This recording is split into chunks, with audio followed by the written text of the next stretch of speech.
চার ছক্কাও মেরেছে। আপনাকে দেখলাম আজকে রীতিমতো ব্যাট করছেন, ভালো হতো, 4-6 মারলেন। ওদিকে রিটায়ার্ড লোকেরা আছে, আমি রিটায়ার্ড নেই, আমি টায়ার্ডও নেই। আমি এখনো সেইভাবেই খেলি, যে মাঠে গেলে সেই মাঠে খেলি, যেমন পিচ পাই সেখানে খেলি এবং জিতি।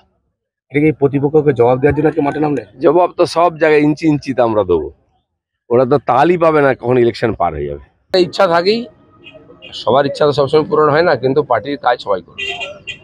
একদিকে সায়ন্তিকা, অন্যদিকে রুদ্রনীল, দুজনেই তারকা, তারাই আবার একজন প্রার্থী। ঠিক আছে, বহু লোক এসেছিলেন, সবাই চাইছেন ভোটে দাঁড়াতে, সবার তো সম্ভব নয়, তো পার্টি তাকে কোনো না কোনো কাজ দেবে, কিন্তু পার্টির কাজের জন্যই তারা এসছেন। তৃণমূলের পক্ষ থেকে সায়ন্তিকাকে দাঁড় করানো হচ্ছে বরানগর সিটি।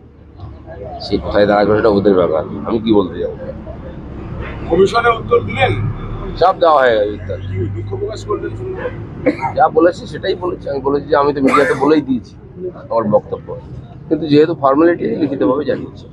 সেখানে তো দুটো দিক রেখেছিলেন, একদিকে দুঃখ প্রকাশ, পাশাপাশি তৃণমূল যে আক্রমণ করছে, সব দিকই রেখেছি, খোলা রেখেছি সব। আজকে আছে কিছু?